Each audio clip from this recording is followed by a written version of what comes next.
কচুরমুখী আর বেগুন একটা নতুন কম্বিনেশন, তে কিন্তু অসম্ভব সুস্বাদু। তো আসসালামু আলাইকুম, কেমন আছেন সবাই? আলহামদুলিল্লাহ আমি ভালো আছি। এটা আমি আজকে কাতলা মাছ দিয়ে রান্না করব। এটা ইলিশ মাছ দিয়েও অসম্ভব মজা লাগে, চিংড়ি মাছ দিয়েও, যে কোনো মাছ দিয়েই রান্না করলে এই রান্নাটা অসম্ভব ভালো লাগে। তো এক নজরে মশলাটা দেখে নিই। কাঁচা ঝাল, রসুন, জিরা আর সরিষা বাটবো, এটা আমি শিলপাটায়। এটা ভাজতে ভাজতে আমি এটাকে বেটে নিই। আর দিয়েছি অল্প একটু পেঁয়াজ কুচি, আর তেল দেখুন সামান্যই দিয়েছি।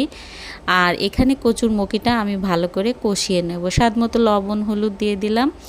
তারপরে এখানে আমি মশলাটাকে অ্যাড করব, যে মশলাটা বেটে নিয়েছি। এভাবে একবার অবশ্যই ট্রাই করবেন। আর এই রান্নাটা যারা যশোরের মানুষ তারাই ভালো করে বুঝতে পারবেন, কারণ আমাদের যশোরে এই রান্নাটা খুবই খাওয়া হয়, কচুরমুখী আর বেগুন। তো এটা ইলিশ মাছ দিয়ে একটু বেশি পপুলার। আজকে আমি একটা কাতলা মাছ দিয়ে রান্না করলাম। মাছটা অনেক তরতাজা ছিল। প্রত্যেকটা অঞ্চলের একটা ভিন্ন ভিন্ন রান্নার কিন্তু সিস্টেম বা ঐতিহ্য আছে। আমাদের যশোরের মানুষ এইভাবেই খেয়ে থাকে। এভাবে অবশ্যই একবার খেয়ে দেখবেন, দেখবেন এর ফ্যান হয়ে যাবেন। তো সবাই খুব ভালো থাকবেন, সুস্থ থাকবেন। আল্লাহ হাফেজ।